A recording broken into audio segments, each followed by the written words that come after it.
Channel medical and nurses सब। तो आज हम बात करेंगे top 50 fundamental of nursing question की। तो जिनका भी अपकमिंग टाइम में एग्जाम है उन सभी के लिए क्वेश्चन हेल्पफुल रहेंगे। एक और चीज़ कि जो भी लोग मेडिकल एंड नर्सेस सब की बुक्स या पीडीएफ डायरेक्ट ऑर्डर करते हैं तो उन सभी के लिए अभी डिस्काउंटेड प्राइस चल रही है, आप लोग ऑर्डर कर सकते हैं। एक और वन मोर गुड न्यूज़ ये है कि जो भी आपका नर्सिंग का जीके जीएस आता है वो मेडिकल एंड नर्सेज हब का जो सेकंड चैनल है medical and nurses hub shorts, उसकी लिंक आपको वीडियो के डिस्क्रिप्शन बॉक्स में मिल जाएगी, तो आप वहां से जाके चेक कर सकते हैं। तो वहां पे आपको डेली का जो करंट अफेयर है जीके जीएस ऐड किया जा रहा है। तो इनकेस यदि 8 तारीख का मैंने अपडेट किया, 9 को नहीं कर पाए तो 9 और 10 का एक साथ आपको अपडेट किया जा रहा है, तो आप लोग जाके एक बार ज़रूर चेक कीजिएगा, क्योंकि 20% तक है जो आपके नर्सिंग एग्ज़ाम में nowadays GK GS current affair है जो ऐड किया जा रहा है। तो यहाँ पर आज के लिए जो हमारा फर्स्ट क्वेश्चन है वो आपको ये रहा, बहुत ही बेसिक सा क्वेश्चन है। What is the normal blood range in adult healthy male. तो एक एडल्ट हेल्दी मेल में जो ब्लड वॉल्यूम रेंज है वो कितनी रहेगी, मतलब कितना ब्लड है जो पर पर्सन के अंदर रहेगा। ऑप्शन है 5 to 6 लीटर, 4.5 to 5.5 लीटर या फिर 3 to 5 लीटर। कितना ब्लड रहेगा यदि एक हेल्दी पर्सन की बात की जा रही है और मेल की बात की जा रही है। यहाँ पर पर्टिकुलर मेल पूछा है, फीमेल नहीं पूछा गया है। तो यहाँ पर एक मेल पर्सन में हम बात करें तो 5 से 6 लीटर तक, कितना 5 से 6 लीटर तक ब्लड रहेगा एक हेल्दी मेल में। और यदि हम बात करें फीमेल में तो यहाँ पे फीमेल में रहता है 4.5 to 5.5 लीटर। क्यों यहाँ पे कम क्यों है? मेंस्ट्रुएशन के कारण, एवरी मंथ पीरियड्स आते हैं, मेंसेस आते हैं, उसके कारण यहाँ पर फीमेल में क्या रहता है, blood volume compare to male के कम होगी। और यदि हम बात करते हैं कि बेस्ड ऑन एज पर भी डिपेंड करता है, ऐसा नहीं कि फीमेल में, यस ये ज़रूर है कि फीमेल में थोड़ा सा है जो कम रहता है मेल और के कंपेयर में। तो यहाँ पर यदि एक एडल्ट पर्सन की हम बात करें तो कितना होगा 5 to 6 लीटर, कितना 5 से 6 लीटर एक एडल्ट हेल्दी मेल में। एक और चीज़ इस क्वेश्चन के आगे मूव होने के पहले मैं बता दूं कि मेडिकल एंड नर्सेज हब की जो भी पीडीएफ हैं, बुक्स हैं, आप सभी को बम्पर डिस्काउंट पे अवेलेबल करवाई जा रही हैं। तो जो भी लोग पीडीएफ नोट्स बुक्स लेना चाहते हैं आप लोग ले सकते हैं। स्पेशली जो मेडिकल एंड नर्सेज हब की सीरीज़ है, यहाँ पर मैं आपको बता दूँ कि जो मेडिकल एंड नर्सेज हब की सीरीज़ है बहुत ही अच्छा रिस्पॉन्स रहा है आप सभी लोगों का। तो जो सीरीज़ आपके लिए बनाई गई थी जिसमें 42 मॉडल पेपर्स थे एंड साथ में आपको 43 ऑफिशियल पेपर्स थे। तो यहाँ पर इनका जो चार्ज 650 रुपीज़ था, बट अभी इसको डिडक्ट करके कम किया गया है, ओनली 400 है। तो जो भी लोग इनको लेना चाहते हैं ले सकते हैं। यदि आप ओनली मॉडल पेपर बस लेना चाहते हैं, जो 42 सेट ऑफ मॉडल पेपर हैं, तो उनके चार्जेस ओनली अभी ओनली फॉर 1 वीक के लिए, 1 वीक के लिए तो यहाँ पर कितना है, ओनली 150 रुपीज़ है। आपको जो 43 मॉडल पेपर हैं ओनली 150 रुपीज़ में अवेलेबल करवाए जाएंगे। और जो भी लोग मेडिकल एंड नर्सेज हब की बुक्स ऑर्डर करना चाहते हैं, स्पेशली रेलवे की बुक, तो रेलवे वालों के लिए बुक है जो डायरेक्ट ऑर्डर में आपको बुक चार्जेस ओनली 299 है। यदि आप ANM MPHW का चाहे छत्तीसगढ़ के लिए कहीं के लिए भी एग्ज़ाम दे रहे हो तब आपके लिए इस बुक का चार्ज ओनली 450 रुपीज़ है। और यदि CHO NHM बुक आप complete guide for NHM and CHO लेना चाहते हैं तो उसके चार्जेस डायरेक्ट में आपको चार्जेस कम रखे गए हैं। आप इन सभी बुक को फ्लिपकार्ट से भी ऑर्डर कर सकते हैं as you wish. Next question है हमारा, Bryant's traction is indicated in. तो जो यहाँ पर ब्रायंट ट्रैक्शन है किसके लिए यूज़ किया जाएगा, fracture of femur, fracture of humerus, spinal fracture के लिए या फिर फ्रैक्चर ऑफ रेडियस के लिए। तो यहाँ पर जो ब्रायंट्स ट्रैक्शन है, 2-3 टाइप के ट्रैक्शन एग्जाम में आपको आते हैं। यूज़ तो होते हैं किसके लिए, फ्रैक्चर के लिए, वेट को यहाँ पे लिफ्ट करने के लिए। तो यहाँ पर ब्रायंट्स ट्रैक्शन है इसका इस्तेमाल किया जाता है फ्रैक्चर ऑफ फीमर के लिए। किसके लिए, फ्रैक्चर ऑफ फीमर के लिए इसका इस्तेमाल किया जाता है। अब देखिए यहाँ पे इस इमेज से थोड़ा सा समझिए आप लोग कि यहाँ पे इस बच्चे को ट्रैक्शन दिया गया है किसके लिए, फीमर के लिए। क्यों, क्योंकि ऊपर की तरफ लिफ्ट करना है, क्या करना है, लेग को ऊपर की तरफ लिफ्ट किया जाना है।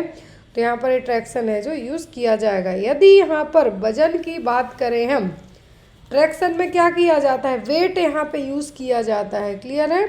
वेट यूज़ किया जाता है, तो children less than 2 year old और लाइटर देन 20 to 30 LBS, यदि बच्चे का वजन 20 से 30 LBS के बीच में हो और कितना हो, 2 साल से कम उम्र का हो, तब यदि यहाँ पर weight and pulleys extend the limb, तो मैंने इसका यूज़ किया है कि ऊपर की तरफ यहाँ पे लिफ्ट किया जाएगा। ट्रैक्शन का इस्तेमाल ही होता है एक टाइप का सपोर्ट देना। और यहाँ पर बच्चे को जब ये ट्रैक्शन दिया जा रहा है तो बच्चे को यहाँ पे कभी कभी होल्ड करके भी रखा जा सकता है, तो ये चीज़ आपको याद रखनी है।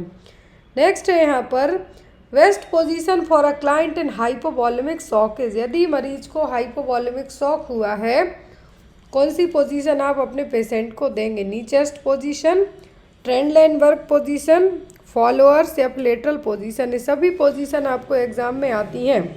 तो जो बेस्ट पोजीशन दी जाएगी हाइपोवॉल्यूमिक शॉक वाले मरीज को वो होगी trend line work position. Line work position. नी चेस्ट कब दी जाती है? नी चेस्ट दी जाती है, इसको हम सी शेप पोजीशन भी कह सकते हैं, जब पेशेंट को क्या किया जाना हो, स्पाइनल पंचर किया जाना हो, स्पाइनल टेप दिया जाना हो। फॉलोअर्स दी जाएगी मरीज को कब? जब सांस लेने में दिक्कत हो रही हो। तो यहाँ पर इस तरीके से पेशेंट को कौन सी पोजीशन दी जाएगी? Trend line work position. और यहाँ पर जो पेशेंट क्या है, सुपाइन में रहेगा, सुपाइन ऑन द टेबल, लेकिन हेड क्या है, डिक्लाइन रहेगा below the feet, even 16 degree angle तक। कितना? 16 डिग्री एंगल तक। नेक्स्ट क्वेश्चन है, कई एग्जाम में आया हुआ है, cold caloric test is use to check the functioning of. तो कोल्ड कैलोरी टेस्ट किसकी फंक्शनिंग को चेक करने के लिए किया जाता है? हार्ट की, हाइपोथैलेमस, ब्रेन स्टेम या फिर पॉन्स की। कोल्ड कैलोरी टेस्ट क्या है? कोल्ड कैलोरी टेस्ट से जो एक्वाटिक नर्व होती हैं हमारी, क्या है, एक्वेस्टिक नर्व होती हैं, उसको यहाँ पे चेक करने के लिए यूज़ किया जाता है बाय ईयर कैनाल के थ्रू। तो यहाँ पर जो फंक्शनिंग चेक होगी वो होगी ब्रेन स्टीम की। किसकी? ब्रेन स्टीम की यहाँ पे फंक्शनिंग चेक की जाएगी। इस तरीके से होगा cold caloric test.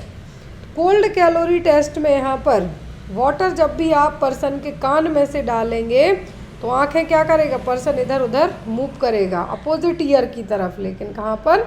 Opposite year की तरफ। लेकिन if you pour warm water into their ear, eyes will move toward that same ear। यहाँ पे देखिए, यदि ठंडा पानी कान में डाला जाता है तो आंखें यहाँ अपोजिट वाली हैं जो अपोजिट डायरेक्शन में जाएंगी, लेकिन गर्म पानी डालते हैं तो सेम डायरेक्शन में आएंगी। ये क्या है यहाँ पर? Cold caloric test. और ब्रेन स्टीम के फंक्शनिंग के लिए यहाँ पे यूज़ किया जाएगा। और इसकी जो डिस्कवरी की थी, डेवलप किया था रॉबर्ट ब्रेनी ने, जिनको नोबेल प्राइज़ भी मिला था इसकी डिस्कवरी के लिए। कोल्ड कैलोरी टेस्ट की डिस्कवरी के लिए नोबेल प्राइज़ भी दिया गया था। नेक्स्ट है यहाँ पर, इन ट्रियाज येलो कलर इंडिकेट। तो ट्रियाज सिस्टम में येलो कलर किसकी तरफ इंडिकेट करेगा? इमरजेंट, अर्जेंट, नॉन अर्जेंट या फिर डेड के लिए? किसके लिए होगा? तो यहाँ पर ट्रियाज कलर इंडिकेट करता है अर्जेंसी के लिए। किसके लिए? अर्जेंसी के लिए। देखिए यहाँ पर आपको 3 क्वेश्चन बनते हैं। पहला, कौन कौन से कलर कोड इस्तेमाल होते हैं? तो blue, red, yellow, green, black. यहाँ पर अब आपको बात की जाती है कि जो ट्रियाज में कलर यूज़ नहीं होता है, मेनली रेड, मतलब इमीडिएट ट्रीटमेंट चाहिए, अर्जेंसी है, येलो, ग्रीन एंड ब्लैक। तो यहाँ पर यदि हम बात करें किसकी? रेड कलर की, तो रेड आएगा आपका इमरजेंसी में। किसमें? इमरजेंट कंडीशन में। येलो अर्जेंसी में आएगा। यहाँ पर दैट मीन्स कि पेशेंट क्या स्टेबल है at the time of movement, but यहाँ पर कोई इमीडिएट डेंजर नहीं, लेकिन बाद में हो सकता है। तो इसको आप क्या कर सकते हैं, मरीज के लिए यहाँ पे देख रेख करके, मतलब यहाँ पे मैनेजेबल सिचुएशन है। ग्रीन है मतलब मरीज को यहाँ पे क्या है, एज एन ओपीडी में भी ठीक किया जा सकता है। यदि लेट से कि कहीं पर अर्थक्वेक आया है, भूकंप आया है, तो सबसे पहले ये चेक किया जाता है कि मरीज क्या है, डेड हो गया है या उसको बचाना नामुमकिन हो गया है, तो वहाँ पे ब्लैक मतलब यहाँ पे अर्जेंसी आपकी नहीं होगी। ग्रीन है मतलब उसको आप बेसिक फर्स्ट एड ट्रीटमेंट देके ठीक कर सकते हैं। येलो है तो अर्जेंसी, और रेड है तो उसको इमीडिएटली ट्रीटमेंट की ज़रूरत पड़ेगी। यहाँ पर तो ये साइकेट्रिक वाले का दिया गया है कि यदि साइकेट्रिक वाला पेशेंट आपके पास है और आपके पास यदि किस तरीके से आप है जो एक्ट करेंगे। यदि रेड कलर की बात की जाए, मरीज को जैसा मैंने कहा इमीडिएट ट्रीटमेंट की ज़रूरत पड़ेगी, उसने पॉइजन खा लिया है, लटक गया है या फिर कुछ अपने लिए ट्रॉमा दिया है, तो इमीडिएट ट्रीट करना पड़ेगा आपको। दूसरा येलो आता है, मतलब मरीज के अंदर ये आइडियाज़ आ रहे हैं कुछ भी करने के, सुसाइडल टेंडेंसी के आइडिया आ रहे हैं, बट उसने ऐसा कुछ किया नहीं है। तो यहाँ पर at the time of movement तो क्या है वो स्टेबल है, लेकिन यहाँ पे आपको उसके लिए ऑब्जर्व करना होगा। ग्रीन है मतलब ठीक ठाक है, ग्रीन है मतलब यहाँ पे ठीक ठाक है, ब्लैक है मतलब ऑलरेडी डेड हो चुका है। नेक्स्ट है यहाँ पर route of administration of hepatitis B vaccine. सबको पता है हेपेटाइटिस बी वैक्सीन कौन से रूट से दी जाती है, इंट्राडर्मल, सबक्यूटेनियस, इंट्रामस्कुलर या इंट्रावीनस। बहुत ही सिंपल सा क्वेश्चन है। तो यहाँ पर हेपेटाइटिस बी वैक्सीन दी जाती है इंट्रामस्कुलर रूट से। कोई भी वैक्सीन आईवी रूट से नहीं दी जाती है, याद रखिए। कोई भी वैक्सीन है जो आपकी आईवी रूट से नहीं दी जाती है। सबक्यूटेनियस दी जाएगी, इंट्राडर्मल में तो बीसीजी दी जाती है, नेज़ल में है जो आपकी इन्फ्लुएंजा वाली दी जाती हैं, लेकिन इंट्रामस्कुलर हेपेटाइटिस बी वैक्सीन दी जाएगी। हेपेटाइटिस बी वैक्सीन के बहुत सारे पॉइंट्स हैं, याद रखिए। फर्स्ट तो ये होता है कि at the time of birth बच्चे को दी जाती है। दूसरा पॉइंट ये होता है यदि बच्चे का वजन 2 किलोग्राम से कम है तब आपको नहीं देना है। हेपेटाइटिस बी को क्या कहा जाता है, सबसे ज़्यादा इसका कॉमन रूट क्या होता है, निडल प्रिक इंजरी हो सकती है, वहाँ से बच्चे को हो सकता है, ब्लड ट्रांसफ्यूज़न से भी हो सकता है। और यहाँ पर एक और चीज़ याद रखें कि हेपेटाइटिस बी वैक्सीन के लिए पेंटावैलेंट वैक्सीन के साथ में 6, 10, 14 वीक्स में है जो पेंटावैलेंट में ऐड करके हेपेटाइटिस बी वैक्सीन भी दी जाती है। जो भी हेल्थ केयर वर्कर्स होते हैं उनको भी हेपेटाइटिस बी वैक्सीन क्या है कंपलसरी रखी जाती है। क्लियर। आपको शिशु विकास योजना के बारे में पूछा जाए तो आपको क्या बताना है कि ये 5 से 16 साल के बच्चों के लिए है, एजुकेशनल स्कीम है। ये भी 2019 में आई थी। और यदि 3 से 6 साल के बच्चों में तो शहर के लेवल पे मैंने बताया कि जो किंडरगार्टन स्कूल होते हैं वहाँ पर। लेकिन यदि आपको सर्व शिक्षा अभियान क्या है, सर्व शिक्षा अभियान की हम बात करें, SSA नाम से आपको आ सकता है, SSA नाम से आ सकता है। तो यहाँ पर क्या है, यहाँ पर आपको सर्व शिक्षा अभियान के नाम से इसको याद रखना है, जो कि 2001 से 2002 के बीच में लॉन्च की गई थी। इंडियन जो गवर्नमेंट है, लोकल सेल्फ गवर्नमेंट के थ्रू स्टेट वाइज इसको लॉन्च किया गया था। तो यदि इसका यहाँ पे आपसे पूछें तो कब आई थी ये, 2001 से 2002 के बीच में। अगला क्वेश्चन है यहाँ पर इंटीग्रेटेड चाइल्ड प्रोटेक्शन स्कीम क्या है, integrated child protection scheme was launched in which year. तो जो इंटीग्रेटेड चाइल्ड प्रोटेक्शन स्कीम है कब लाई गई थी, ऑप्शन में है आपको 2009 से 2010, 2012 से 2013 के बीच में, 2005 से 2006 के बीच में, या फिर 2008 से 2009 के बीच में। कब लाया गया था इस स्कीम के लिए। तो ये जो यहाँ पर ये स्कीम है क्या है, ये स्कीम है लाई गई थी किन बच्चों के लिए, in need of care and protection, जो अर्बन और स्लम एरिया, अर्बन और सेमी अर्बन एरियाज़ के बच्चे हैं उनके लिए ये स्कीम लाई गई थी। इसका नाम क्या था, integrated child protection scheme. Short form में भी याद रखना है आपको, एग्जाम में आपको या तो इसका पूरा नाम भी पूछ सकते हैं, ICPS, integrated child protection scheme.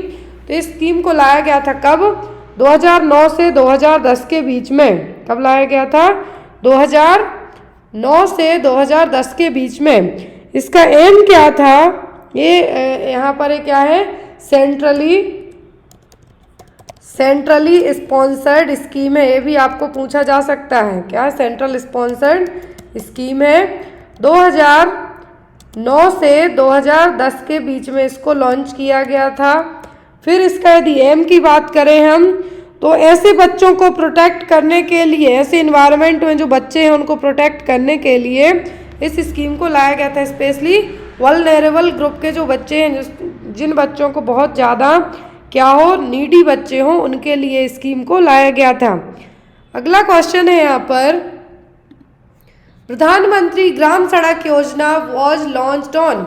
तो जो यहाँ पे प्रधानमंत्री ग्राम सड़क योजना है, क्योंकि मोदी जी के बाद जितनी भी योजना है उनके नाम, मैं यहाँ पे नहीं कह रही हूँ कि मोदी जी के नाम के साथ योजनाएं शुरू हुई, लेकिन जितनी भी योजनाएं आफ्टर दैट जो मोदी जी की गवर्नमेंट रही है, हमारे जो प्राइम मिनिस्टर हैं उनकी गवर्नमेंट के बाद जितनी योजनाएं लॉन्च की गई हैं तो उनमें आगे पीएम जरूर ऐड किया गया है, जिससे आपको याद भी रह सकती हैं। तो PMGSY प्रधानमंत्री ग्राम सड़क योजना के तहत यहाँ पर गांव-गांव में क्या बनवाया गया, रोड बनवाया गया। तो इस योजना का शुरुआत कब हुई? अक्टूबर 2000, दिसंबर 25, 2000, जनवरी 26, 2000 या फिर अगस्त 15, 2001। तो जो ग्राम सड़क योजना है, क्या है? ग्राम सड़क योजना है, ये कनेक्टिविटी के लिए बनाई गई। किसके लिए? कनेक्टिविटी के लिए इस स्कीम को लाया गया था कि जो अलग अलग जगह के रोड्स हैं, जो कनेक्टिविटी हैं, जो गांव के रोड हैं, रूरल एरिया से कनेक्ट करें।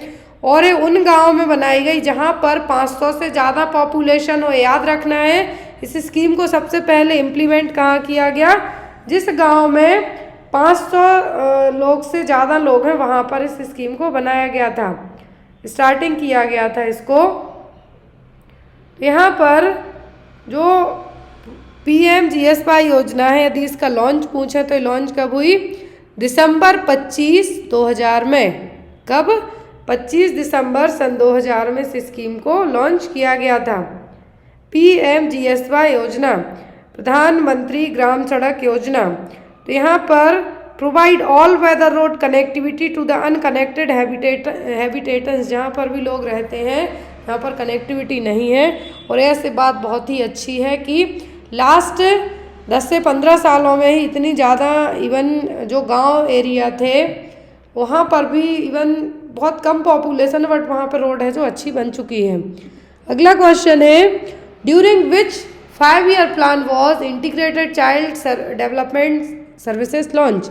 तो ICDS आपको पता है कि कब लॉन्च हुआ। अब लेकिन यहाँ पे पूछा है कि कौन सी पंचवर्षीय योजना चल रही थी जब ICDS को लॉन्च किया गया? 6th 5-year plan, 4th 5-year plan, 7th 5-year plan या फिर 5th 5-year प्लान। तो कौन सी पंचवर्षीय योजना चल रही थी जब ICDS लाया गया? तो आपको पता है कि इंटीग्रेटेड चाइल्ड डेवलपमेंट स्कीम लाया गया 1975 में, 1975 में। कब? 1975 में। और इस प्रोग्राम को लॉन्च किसने किया था? तो प्राइम मिनिस्टर उस टाइम पर थी इंदिरा गांधी जी। कौन थी? तो यहाँ पर ICDS को यदि लॉन्च पूछे तो कब हुआ? 1975 में। किसने किया? प्राइम मिनिस्टर इंदिरा गांधी जी ने। आपको ये नाम याद रखना है, एग्जाम में आपको आ सकता है। अब यहाँ पे हम देखते हैं कि पंचवर्षीय योजनाएं कब आई, क्योंकि जब तो पता चलेगा। तो ये जो पंचवर्षीय योजना की बात की गई ये हुआ था 5th में। कब? 5वीं पंचवर्षीय योजना में ICDS को लॉन्च किया गया था। आपको पता होना चाहिए कि जो योजना है, क्या है यहाँ पर, ये जो स्कीम है पंचवर्षीय योजना वाली स्कीम, तो यहाँ पर इस स्कीम को किसके थ्रू, जो 5वीं पंचवर्षीय योजना में क्या हुआ? ICDS लॉन्च किया गया। कब?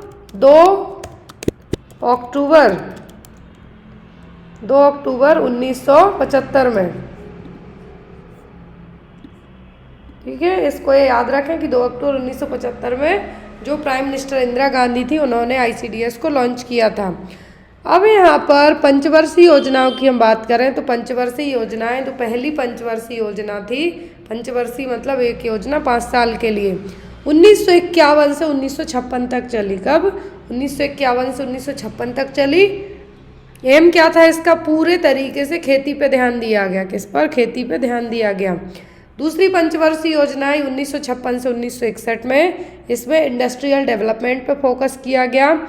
तीसरी जो पंचवर्षीय योजना है 1961 से 1966 में, इसमें self sufficiency in food, self sufficiency in economy, दोनों पर फोकस किया गया। फिर चौथी आई 1969 से 74 के बीच में। 5th थी 1975 to 79 के बीच में। जैसा क्वेश्चन में कहा गया है कि कौन सी पंचवर्षीय योजना के बीच में इसको लॉन्च किया गया, तो हमने क्या कहा यहाँ पर? 5वीं पंचवर्षीय योजना, क्योंकि 5वीं पंचवर्षीय योजना का जो ड्यूरेशन था वो क्या था? 74 से 79 के बीच में। इसमें गरीबी को दूर भगाने का ऑब्जेक्ट रखा गया था। 6th नंबर की थी 1980 to 85 तक, 7th 85 to 90 तक। फिर 2 साल का यहाँ पर जो ब्रेक रहा, इसी में एक्सटेंशन रहा। तब आई फिर 8वें नंबर की 1992 से 1997, फिर 1997 से 2002 तक रही है, फिर 2002 से 2007 तक रही है।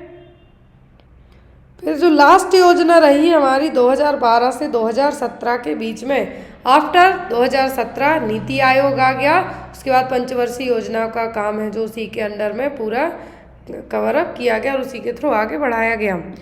अगला क्वेश्चन है, when Indian government has adopted family planning programme. तो ये क्वेश्चन सॉरी फॉर दैट हम कल भी पढ़ चुके हैं, बट कोई नहीं। तो हमारा जो भारत सरकार ने फैमिली प्लानिंग प्रोग्राम को अडॉप्ट कब किया था? 1952 में। और भारत पूरे विश्व का ऐसा पहला देश था जिसने अपना फैमिली प्लानिंग प्रोग्राम बनाया था कि जनता को इनिशिएट किया गया कि भैया कम जनता बढ़ाओ। फैमिली प्लानिंग प्रोग्राम का टारगेट यही होता है, एक मकसद होता है कि जो फर्टिलिटी रेट है उसको हमें कम करना है। जनता बढ़ रही है उसको कैसे कम किया जाए। कम किया जाए का मतलब ये नहीं कि बच्चे हो रहे हैं उनको मार दो या कुछ भी, ये नहीं। फैमिली प्लानिंग नॉर्म्स को अपनाना है कि बच्चे पैदा कम करो, दो बच्चे अच्छे। नेक्स्ट है यहाँ पर, in which year the government of India launch the reproductive and child health programme. तो RCH प्रोग्राम को गवर्नमेंट ने कब लॉन्च किया था? 1994, 1995, 1996 या फिर 1993 में। तो जो reproductive and child health programme है, इसको जो इसके पहले क्या था, CSSM प्रोग्राम था, child survival safe motherhood programme. But उसके रिप्लेसमेंट में क्या आ गया? Reproductive and child health programme. इसकी 2 फेज़ आई, एक आई 2005 में, पहली आई 1995 में। आपको डेट याद रखनी है, एग्जाम में बहुत क्वेश्चन आते हैं। मेन एम इसका यही होता है रिप्रोडक्टिव चाइल्ड हेल्थ का कि जो बच्चे हैं, प्रेग्नेंट लेडीज़ हैं, उनमें क्या करना है, हमें मैटरनल मोर्टेलिटी रेट को कम करना है। नेक्स्ट क्वेश्चन है यहाँ पर, which one among the following is not a millennium development goal.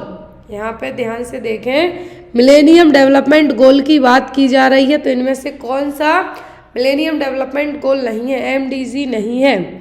Improve maternal health, combat HIV, AIDS, malaria and other diseases, ensure environmental sustainability, या फिर develop a local partnership for development. तो यहाँ पर millennium development goal का कौन सा point नहीं है? मिलेनियम डेवलपमेंट गोल में टोटल 8 गोल हैं जो हमें अचीव करने हैं, लेकिन उनमें से जो नहीं है वो क्या है?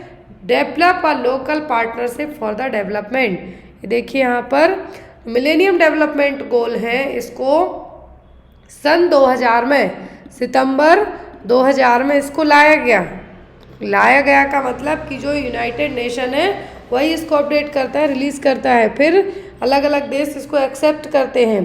जो मिलेनियम डेवलपमेंट गोल है सितंबर 2000 में आया, इसके 8 गोल थे with 21 target. These are 8 goals with 21 targets and a series of measurable health indicator. याद रखना है, यदि गोल पूछे तो कितने हैं? 8। कितने? 8 गोल है टोटल इसमें, जिसमें से फर्स्ट गोल क्या था? Eradicate extreme poverty and hunger. जो बहुत ज़्यादा भुखमरी और गरीबी है उसको हमें क्या करना है? कम करना है। यूनिवर्सल प्राइमरी एजुकेशन, और एक हमें प्राइमरी एजुकेशन का जो टारगेट है वो अचीव करना है। Promote gender equality and empowerful women, क्योंकि यहाँ पर इक्वालिटी का मतलब है कि मेल फीमेल के बीच में हमें समानता बरतनी है। चाइल्ड मॉर्टेलिटी को कम करना है, जो चौथा गोल था क्या है? चाइल्ड मॉर्टेलिटी को कम करना है। जो लास्ट ईयर में आई थिंक जो SRS डेटा दिया गया था उसके अकॉर्डिंग MP है जो ऐसा स्टेट था जहाँ पर सबसे ज़्यादा इन्फेंसी, मतलब 1 साल से कम उम्र के बच्चों की डेथ हुई थी। 1000 पे आई थिंक 54 के आसपास। फिर 5वां मैटरनल हेल्थ को इम्प्रूव करना है। 6वां combat HIV, AIDS, malaria and other disease, ये भी एक गोल। 7वां इन्वायरमेंटल सस्टेनेबिलिटी को भी हमें बढ़ावा देना है। और 8वां क्या है? Develop a global partnership for development. देखिए यहाँ पे आपको जो ऑप्शन में कहा गया है कि develop a local partnership for development, local में नहीं है यहाँ पर। ग्लोबल पार्टनरशिप यदि होता तब आपके चारों ऑप्शन सही बैठते, लेकिन यहाँ पर लोकल पार्टनरशिप कह दिया। होना क्या चाहिए, ग्लोबली, मतलब ऑल ओवर सभी जगह से आपको क्या करना है, पार्टनरशिप करना है, जिसके कारण डेवलपमेंट हो। तो यहाँ पर 8वां गोल सितंबर 2000 में millennium development goal United nation ने रिलीज़ किया। इसको एक्सेप्ट किया गया अलग अलग देशों के द्वारा और इसके 8 गोल रखे गए।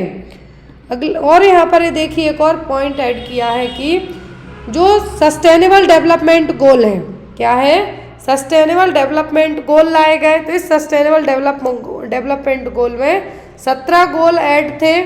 कितने, 17 गोल ऐड थे। और यहाँ पर अडॉप्ट किया कब, सितंबर 2015 में। कब अडॉप्ट किया, सितंबर 2015 में यूनाइटेड नेशन के समिट में। तो इसके जो 17 डेवलपमेंट गोल हैं, तो इनमें कुछ गोल आपके जो मिलेनियम में पड़े वो भी इंक्लूडेड हैं। जैसे यहाँ पर पहला है नो गरीबी, दूसरा जीरो हंगर। अब एग्जाम में आपको गोल ऐसे नहीं आते हैं सस्टेनेबल के, इसमें आपको सीक्वेंस दिया जाता है। Generally most of the exam में सीक्वेंस वाइज पूछे जाएंगे कि पहले क्या होगा, पहले क्या होगा। No poverty, zero hunger, good health and wellbeing, quality education, 5th is the gender equality, 6th clean water sanitation, 7 affordable and clean energy, 8वां decent work and economic growth, 9वां इंडस्ट्री इनोवेशन एंड इंफ्रास्ट्रक्चर, 10वां है यहाँ पर reduced inequalities, 11वें number पर है sustainable cities and communities, 12वां है रिस्पॉन्सिबल कंजप्शन एंड प्रोडक्शन, 13वां क्लाइमेट एक्शन, 14वां लाइफ बिलो वाटर, पानी के नीचे जीवन कैसा है, life on land, peace justice and strong institution, और क्या है पार्टनरशिप फॉर द गोल्स। जो अलग अलग जो हमें 16 गोल अचीव करने हैं, इनके लिए हमें ग्लोबल मतलब वर्ल्ड पूरे वैश्विक लेवल पे क्या करना है, एक दूसरे देशों को सपोर्ट करना है। और ये जो टारगेट रखा है कि हमें 2030 तक, कब तक, 2030 तक एक एजेंडा रखा गया है, टारगेट सेट किया गया है कि हमें पूरे गोल्स को अचीव करना है।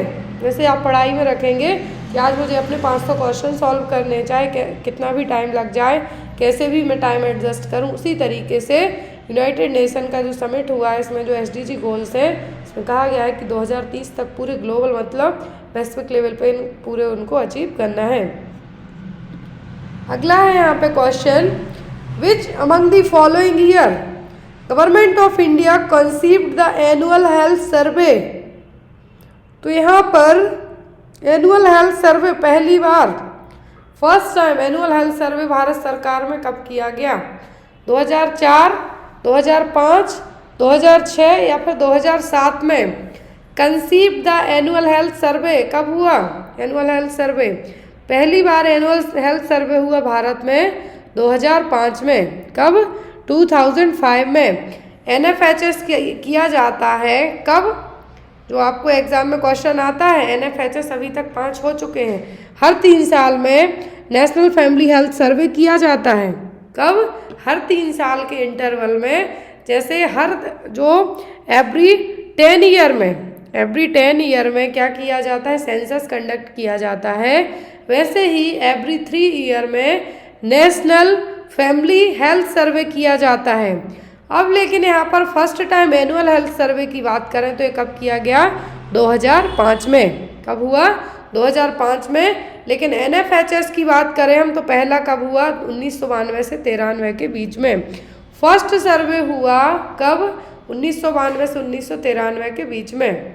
और ये हर 3 साल के गैप में किए जाते हैं। अगला क्वेश्चन है यहाँ पर, match the following program with their objectives. List दी गई है यहाँ पर, एक लिस्ट को दूसरी लिस्ट से हमें मैच करना है। तो यहाँ पर ये आपको प्रोग्राम है, एक साइड पर कोड दिया गया है। तो यहाँ पर प्रोग्राम में क्या, ICDS integrated child development scheme, ARSH adolescent reproduction and sexual health of adolescent, UIP universal immunization programme, BSY Balika समृद्धि योजना। तो अब यहाँ पे आपको बताना है कि कौन सा प्रोग्राम किससे मैच किया जाएगा। अब आप बताएं कि यहाँ पे कौन से प्रोग्राम को आप किससे मैच करेंगे। कोड नीचे दिए हैं, ए ऑप्शन में है, A का 4, B का 2, C का 3 और D का 1। ये यहाँ पे जो आपको कोड दिख रहे हैं, यहाँ पे आपके ऑप्शन है।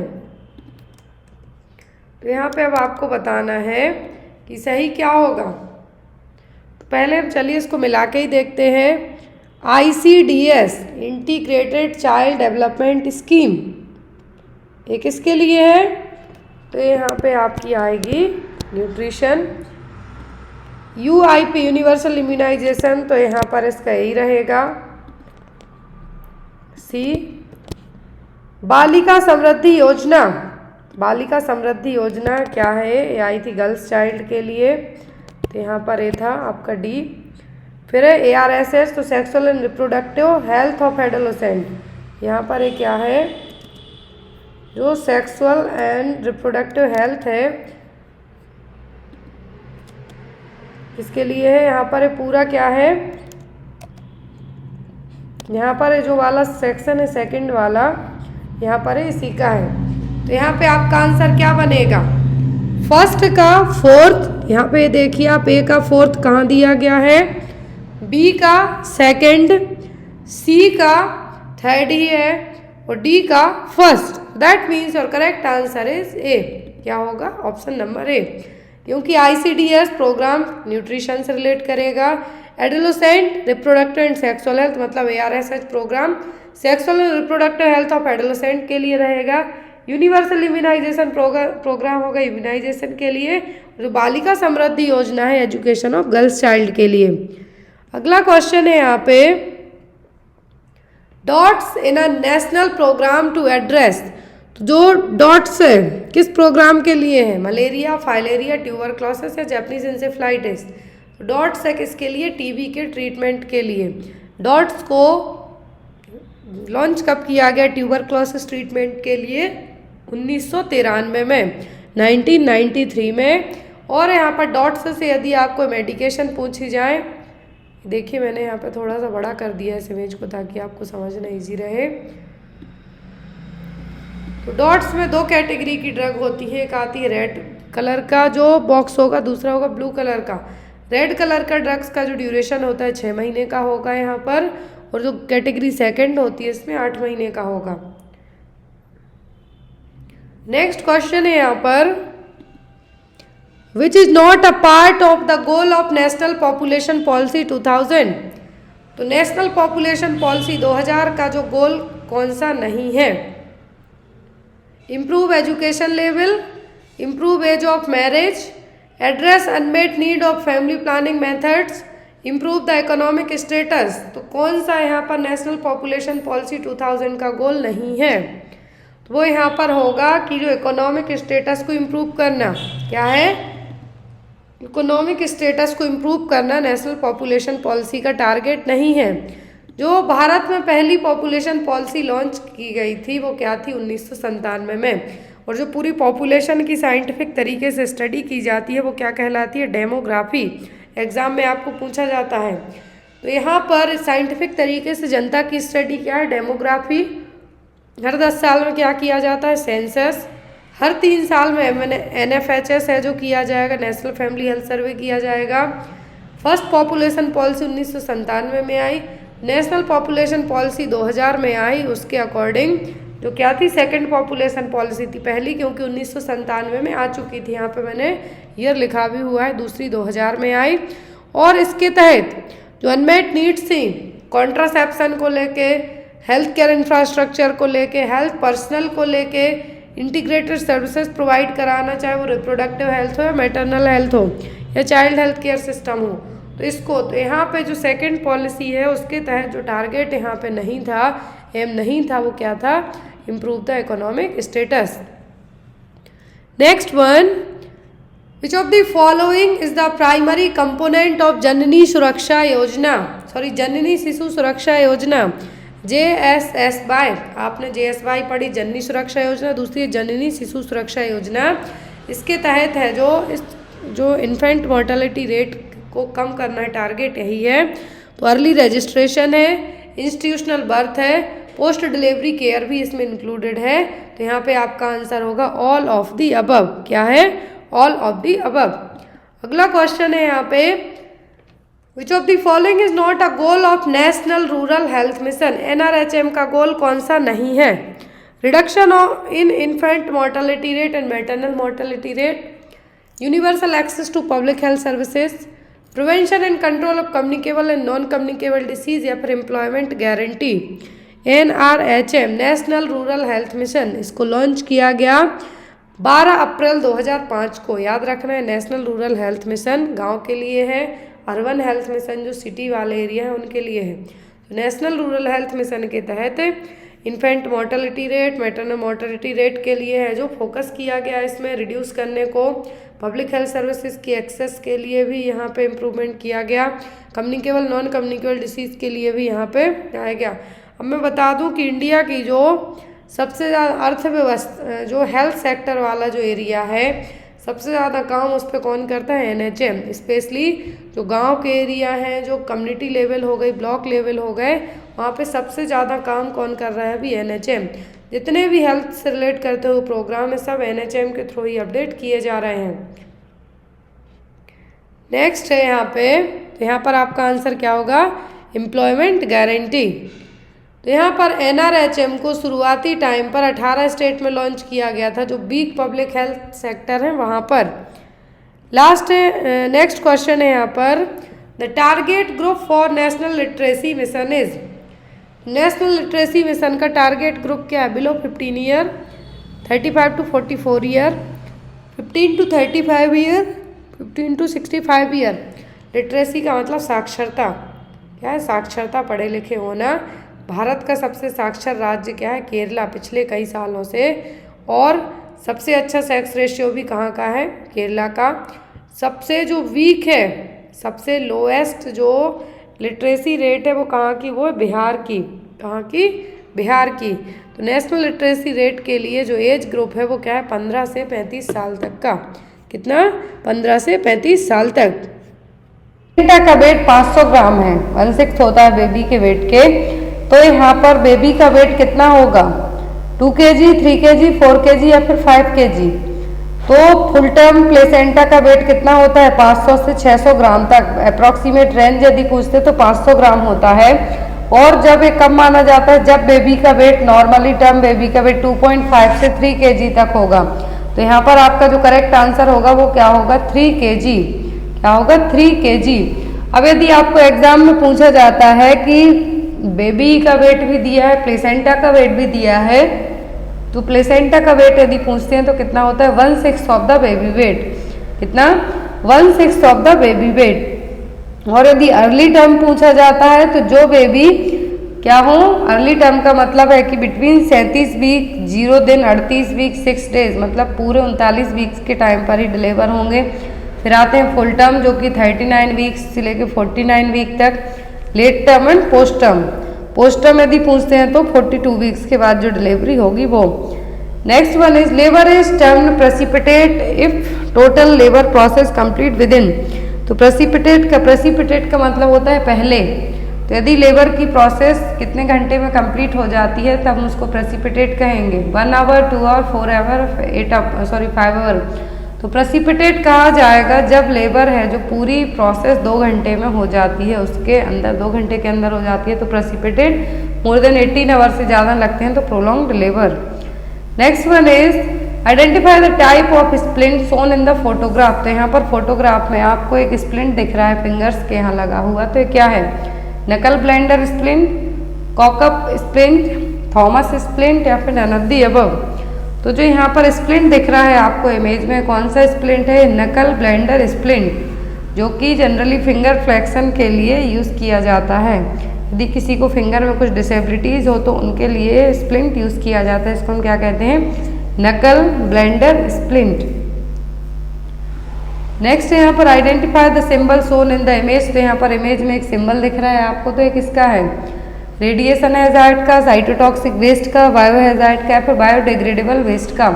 तो सिंबल दिख रहा है किसका है? रेडिएशन हैजार्ड का।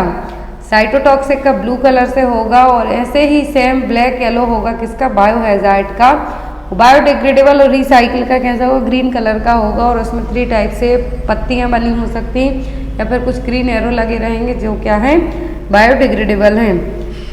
Next one is best method to prevent foot drop in client on bed rest is to use. तो तो यदि किसी को फूड ड्रॉप से हमें प्रिवेंट करना है, पेशेंट कंप्लीट बेड रेस्ट पर है, तो कैसे करेंगे? स्प्लिंट से, क्रेडल से, ब्लॉक से या फिर सैंडबैग से कैसे हम फूड ड्रॉप को प्रिवेंट कर सकते हैं बेड रेस्ट वाले पेशेंट में? सैंडबैग से। Next one is what is the maximum volume that can be given in IM injection? तो इंट्रामस्कुलर इंजेक्शन से मैक्सिमम कितनी वॉल्यूम एडमिनिस्टर कर सकते हैं? 0.5 ml, 2 ml, 1 ml या फिर 6 ml। तो यदि IM इंजेक्शन की बात हो रही है तो मैक्सिमम वैल्यू की बात की जा रही है, तो कितना 6 ml तक है जो हम दे सकते हैं एक बार में, एक साइड कितना दे सकते हैं? 6 ml तक। Next one is commonest carcinoma among women is? तो वुमेन में सबसे ज्यादा होने वाला कार्सिनोमा कौन सा है? ब्रेस्ट, सर्विक्स, ओरल कैविटी या फिर लंग्स? ये सभी होते हैं सबसे ज्यादा, लेकिन होता है वो कौन सा है? Carcinoma of the breast. Next one is the most prominent adverse effect of zidovudine is? Zidovudine का जो कि क्या है? ART ड्रग है। क्या है? ART ड्रग है, एड्स ट्रीटमेंट में यूज की जाती है। यहाँ पर जिडोविडिन का एक एडवर्स इफेक्ट कौन सा है? Bone marrow suppression, nausea and vomiting, lethargic या फिर हेडेक? तो जिडोविडिन का जो एक एडवर्स इफेक्ट है यहाँ पर वो क्या है? Bone marrow suppression. क्या है यहाँ पर? Bone marrow suppression. Next one is funis is also known as? अब यहाँ पर हो सकता है 10 से 15 क्वेश्चन आपको गायनिक के ऐड हो जाते हैं। तो फ्यूनिस का दूसरा नाम क्या है? Umbilical when, umbilical artery, umbilicus या फिर अम्बलाइकल कॉर्ड? तो फ्यूनिस का मतलब होता है अम्बलाइकल कॉर्ड। यदि नॉर्मल लेंथ पूछते हैं तो कितनी होती है? 50 से 55 सेंटीमीटर। क्या है? फ्यूनिस का दूसरा नाम है अम्बलाइकल कॉर्ड, और अम्बलाइकल कॉर्ड की लेंथ कितनी होती है? 50 से 55 centimetre. Next one is fertilization almost always occurs in the? तो फर्टिलाइजेशन कहाँ पर होता है? यूट्रस में, यूट्राइन ट्यूब में, ampullary part of the fallopian tube या फिर interstitial part of the uterine tube? तो फर्टिलाइजेशन की प्रोसेस आपको पता है कहाँ पर होती है? एम्पुला में। कहाँ पर होती है? यूट्राइन ट्यूब का जो एम्पुला पार्ट है वहाँ पर क्या होगी? फर्टिलाइजेशन की प्रोसेस होती है। लेंथ होती है जो फैलोपियन ट्यूब की कितनी होती है? 10 सेंटीमीटर। कितनी होती है? 10 सेंटीमीटर। फर्टिलाइजेशन फैलोपियन ट्यूब के एम्पुला पार्ट में होगा, लेकिन इम्प्लांटेशन कहाँ पर होता है? यूट्रस में। Next one is anaemia which is caused by lack of absorption of vitamin B12 due to lack of intrinsic factor is? तो यहाँ पर विटामिन B12 का कम एब्जॉर्प्शन होने के कारण जो एनीमिया होगा और इंट्रिंसिक फैक्टर की भी कमी होगी, तो वो कौन सा होगा? ऑप्शन में है प्लास्टिक, सिकल सेल, डाइमॉर्फिक या फिर एडिसन परनीसियस एनीमिया। जो एनीमिया विटामिन B12 की कम एब्जॉर्प्शन के कारण, ऐसा नहीं कि आप लेते नहीं हैं, लेते हैं लेकिन बॉडी प्रॉपर एब्जॉर्ब नहीं कर पा रही है और कुछ इंट्रिंसिक फैक्टर्स जिसकी कमी के कारण ऐसा हो रहा है, तो क्या है? तो वो यहाँ पर Addisonian pernicious anaemia.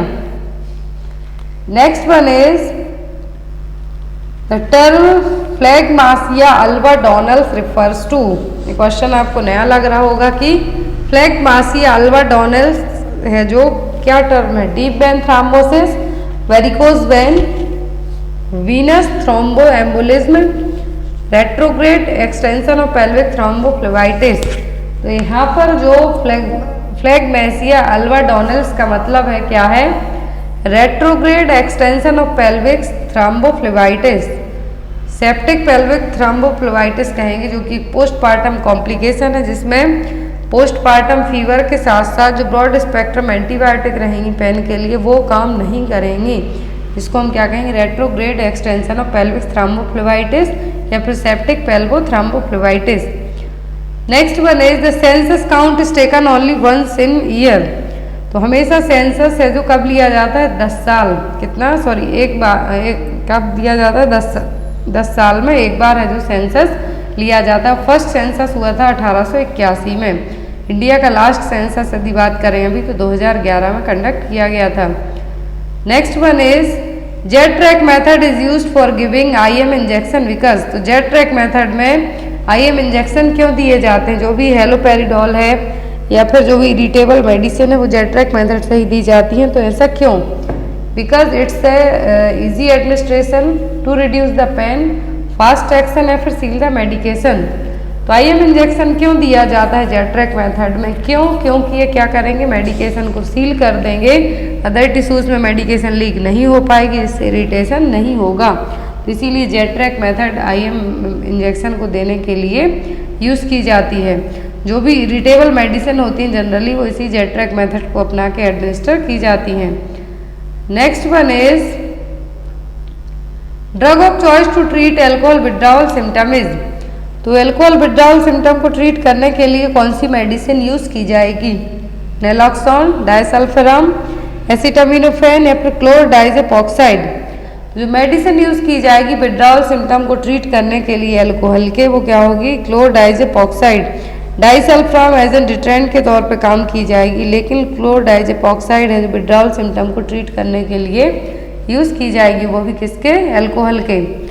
Next one is alcohol is using in clinical setting for the skin disinfection, this alcohol is made up of. तो हमने हॉस्पिटल में जो एल्कोहल देखा है, क्लिनिकल सेटिंग में एल्कोहल देखा है, तो वो किस टाइप के एल्कोहल से बना होता है?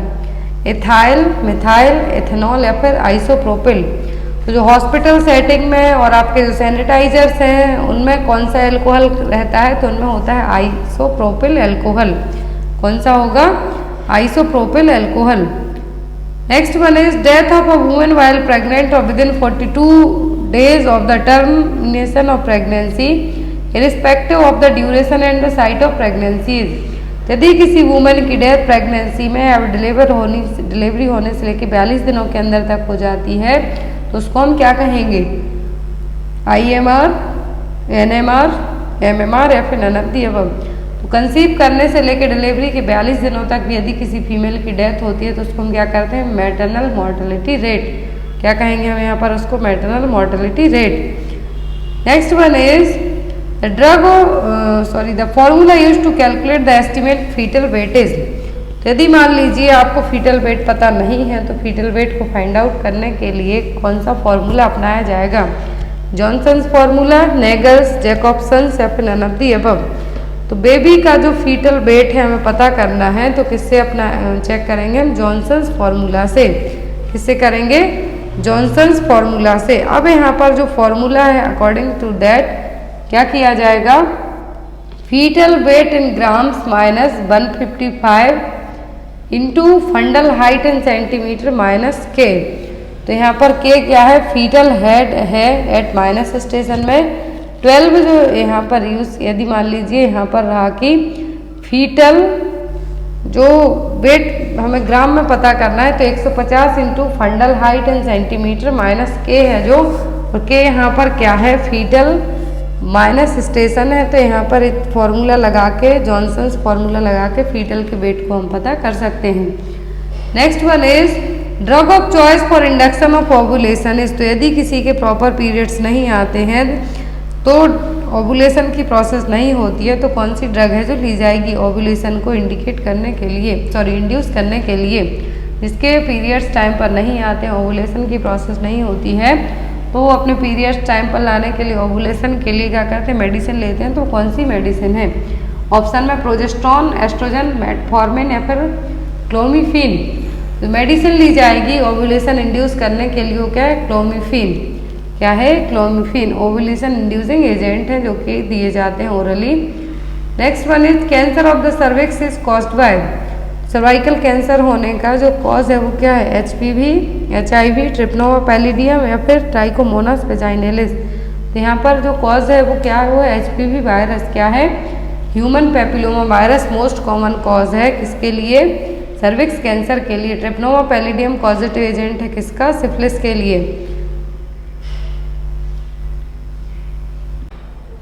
Next question is the household waste including water other than excreta is referred as. तो हाउस होल्ड वेस्ट जिसमें excreta that means faecal material include नहीं है तो क्या है? सीवेज, रिफ्यूज, गार्बेज या फिर सलीज। तो यहाँ पर उस वेस्ट का क्या नाम दिया जाएगा जिसमें क्या है? एक्सक्रीटा है जो मिक्स्ड नहीं है, तो क्या है यहाँ पर? सलीज। क्या है? सलीज। Next one is increase in the size और mass of the tissue is known as. यदि बॉडी की साइज और टिश्यू बस बढ़ते हैं तो उसके लिए हम क्या कहेंगे?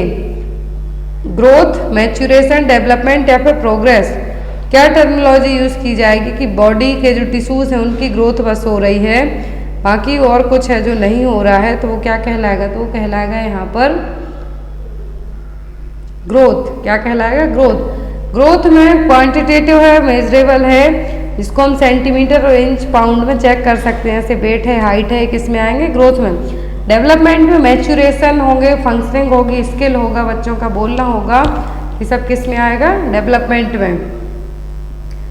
नेक्स्ट है यहाँ पर to compute IQ which formula is use, तो IQ कैलकुलेट करने के लिए जो फॉर्मूला यूज़ किया जाता है वो है इंटेलिजेंटी क्वांटो के लिए, तो वो mental as divided by chronological age into 100। अब यदि आपको एग्जाम में मेंटल एज 10 दे दी जाती है, क्रोनोलॉजिकल एज 20 दी जाती है, तो आपको क्या करना है, उसको 100 से गुणा कर देना है, जो आपका निकल के आएगा वो क्या होगा, IQ होगा।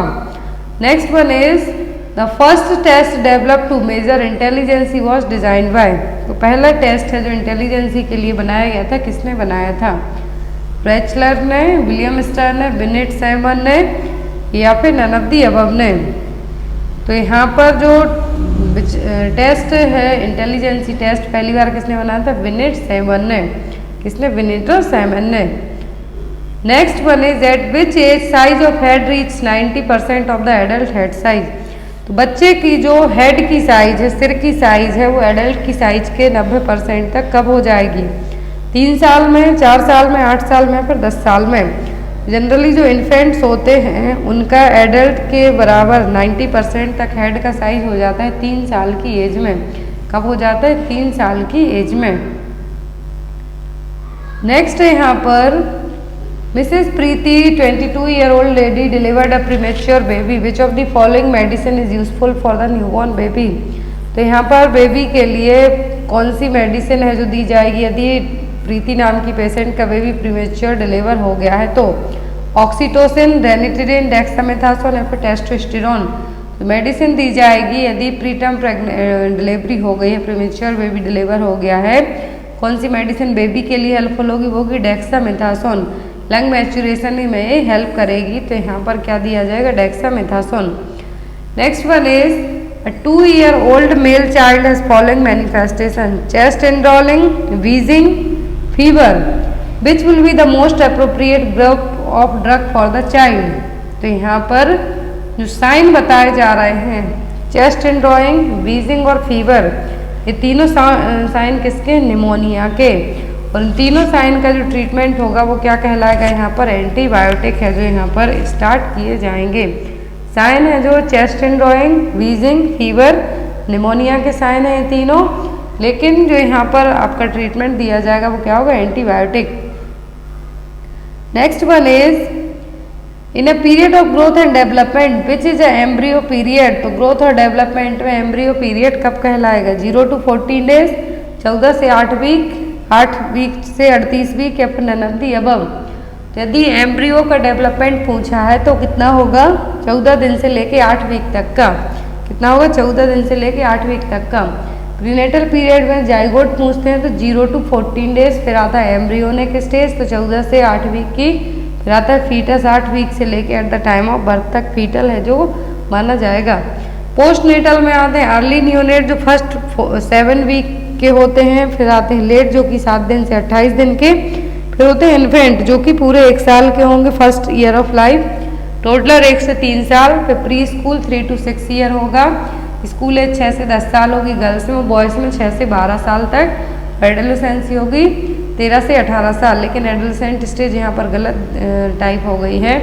जनरली जो एडोलेसेंट स्टेज होती है वो कितनी होती है, 10 to 19 ईयर तक according to World Health Organization के।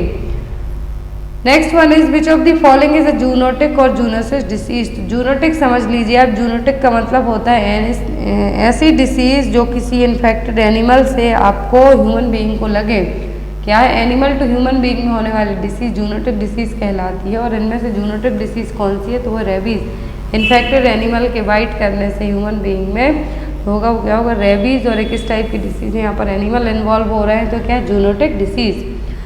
Next one is government of India adopted national nutritional policy, government of India ने नेशनल न्यूट्रिशनल पॉलिसी को कब अपनाया था, 1997, 1996, 1965 या फिर 1993 में। गवर्नमेंट ऑफ इंडिया ने नेशनल पॉपुलेशन पॉलिसी को एक्सेप्ट किया था 1993 में, 1993 में। Next one is excess administration of the following vitamin is based because it is not stored in the body and gets excreted. तो यहाँ पर क्वेश्चन है कि कौन सा विटामिन है जिसका यदि हमने ज़्यादा बॉडी में एडमिनिस्टर कर दिया तो स्टोर ना होके बल्कि बॉडी से एक्सक्रीट भी हो जाता है। तो ये कौन सा विटामिन है? Vitamin A, vitamin B complex, vitamin K या फिर विटामिन डी। तो अब यहाँ पर जो विटामिन बॉडी में स्टोर नहीं होगा बल्कि एक्सक्रीट हो जाएगा वो होंगे विटामिन बी और विटामिन सी। बाकी फैट सॉल्युबल विटामिन है जो कि इतनी इजीली बॉडी से फ्लश्ड आउट नहीं होते हैं। तो यहाँ पर क्वेश्चन है कि जो वेस्ट यहाँ पर किसी भी विटामिन को हम ज़्यादा ले लेते हैं, किस विटामिन को, इसके कारण वेस्ट भी होगा ना ही बॉडी में वो स्टोर होगा। तो क्या विटामिन बी कॉम्प्लेक्स। ये क्वेश्चन आपके लिए, इसका आंसर आप लोग कमेंट बॉक्स में देंगे।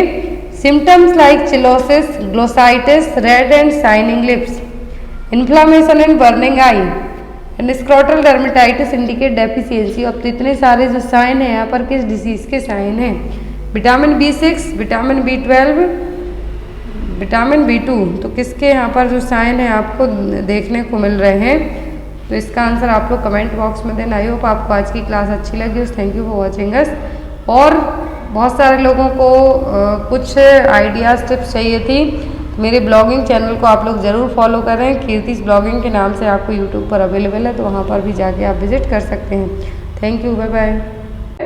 विच information obtained by the nurse in the endocrine clinic about a patient who has been taking prednisone 40 mg daily for 3 weeks is most important to report to the healthcare provider। यहाँ पे question में कहा गया है कि एक client आया है एंडोक्राइन क्लिनिक पर। एंडोक्राइन क्लिनिक पे किस तरीके के मरीज आएंगे? जिनको कुछ हार्मोनल समस्या हो, हार्मोन से रिलेट करती हुई कोई बीमारी हो, और क्लाइंट यहाँ पे प्रेडनिसोन लेता है डेली 40 mg 3 वीक से ले रहा है। तो यहाँ पर हेल्थ केयर प्रोवाइडर को क्या पता होना चाहिए? Patient stop taking the medication 2 days ago। Patient has not been taking the prescribed vitamin D. पेशेंट हैज bilateral 2+ pitting ankle edema। Patient blood pressure is 148/94 mm of Hg। अब यहाँ पे बताइए यदि पर्सन क्या ले रहा है? प्रेडनिसोलोन ले रहा है। क्या ले रहा है यहाँ पे पर्सन? प्रेडनिसोलोन ले रहा है। तो यहाँ पर जनरली प्रेडनिसोलोन किसके लिए दी जाती है? या तो कुछ इन्फ्लामेशन वगैरह हो, एक तरीके के क्या है स्टेरॉइड्स है, हॉर्मोन्स है। तो यहाँ पर कुछ या फिर कोई हार्मोनल यदि किसी पर्सन को ट्रांसप्लांटेशन वगैरह होता है तो उसमें भी दी जाती है ताकि ऑर्गन ट्रांसप्लांटेशन में रिजेक्शन के चांसेस कम हो जाएं। अब यदि प्रेडनिसोलोन दी जा रही है तो यहाँ पर विटामिन डी प्रिस्क्राइब्ड मेडिकेशन का पॉइंट पता होना चाहिए कि नहीं ले रहा है, या पिटिंग एडिमा के बारे में बताना होगा कि हाई बीपी है वो बताना होगा। क्या आपका करेक्ट आंसर होगा? तो यहाँ पर यदि आप किसी क्लाइंट आपका आता है, यहाँ पर प्रेडनिसोन है, कोई और हार्मोनल मेडिकेशन होती, तो जब भी मैंने आपको कई बार बताया, जब भी हार्मोनल मेडिकेशन के बारे में बात करें, चाहे वो कॉन्ट्रासेप्टिव पिल्स हार्मोन हो, हार्मोनल हो, या फिर कोई अदर हार्मोनल मेडिकेशन हो, उनमें हमारी बॉडी को क्या करना पड़ता है? एक एडजस्टमेंट करना पड़ता है टाइमिंग का। टाइमिंग का मतलब कि यदि आप ये जो मेडिकेशन है, हार्मोनल टैबलेट है, मॉर्निंग में लेते हैं तो आपकी बॉडी उसी के हिसाब से एडजस्टेड रहेगी। जैसे थायराइड वालों में होता है कि यदि वो थायराइड के लिए टैबलेट लेते हैं, थायरोक्सिन या थायरोनोम, तो उनको मॉर्निंग जितने बजे लेते हैं डेली ही उतने टाइम पर लेनी होती है। तो वही चीज यहाँ पर ही है। तो patient stop taking the medication 2 days ago। यदि पेशेंट हॉस्पिटल आया है एंडोक्राइन क्लिनिक में तो as a health care provider पता होना चाहिए कि पेशेंट ने 2 दिन पहले अपनी मेडिकेशन है जो स्टॉप कर दी है। इनकेस यदि उसके इस दौरान टेस्ट करवाए जाते हैं, यहाँ पे यदि पर्सन ने अपनी मेडिकेशन स्टॉप कर दी और इस टाइम पे टेस्ट करवाए जाते हैं तो उसके जो हार्मोनल जो ब्लड सीरम टेस्ट है वो डिस्टर्ब आएंगे ही आएंगे। तो यहाँ पर रीजन क्या होता है कि यदि पर्सन हार्मोनल टैबलेट ले रहा है तो यहाँ पर टाइमिंग पता होनी चाहिए। प्रेडनिसोन क्या है? कॉर्टिकोस्टेरॉइड है, जनरली इम्यून सिस्टम को सप्रेस करने के लिए दिया जाता है, इन्फ्लामेशन कम करने के लिए भी दिया जा सकता है। प्रेडनिसोन का काम क्या होता है, कॉर्टिसोल के प्रोडक्शन को अफेक्ट करेगा। जो स्ट्रेस, कॉर्टिसोल का काम क्या होता है हमारी बॉडी में, stress response, BP, blood sugar, इन सबको मैनेज करना। तो यहाँ पर कोई भी हार्मोनल हो, प्रेडनिसोलोन हो, थायरॉक्सिन हो या कुछ और हार्मोनल ले रहे हो, तो वहाँ पर उसको विदाउट डॉक्टर के परमिशन के सडनली एब्रप्ट है जो स्टॉप नहीं करना है। इसके कारण भी बहुत सारे साइड इफेक्ट डेवलप हो सकते हैं और कभी कभी पर्सन को लेने के देने भी पड़ सकते हैं। क्लियर है? Next is the nurse is administering Kayexalate to a client. The nurse explain that medication will. यदि एज अ नर्स आप अपने क्लाइंट को कैक्सिलेट एडमिनिस्टर करते हैं तो एज अ नर्स आपकी ड्यूटी बनती है कि आप अपने पेशेंट को बताएं कि ये मेडिकेशन आपकी बॉडी में जाके करेगी क्या। ऑप्शन में है आपको lower your potassium level and it will have a laxative side effects, lower your potassium and have a diuretic side effect, lower your sodium have a laxative side effect, या फिर lower your sodium and cause diarrhoea. तो यहाँ पर जो कैक्सिलेट agent है, क्या है, कैक्सिलेट agent है।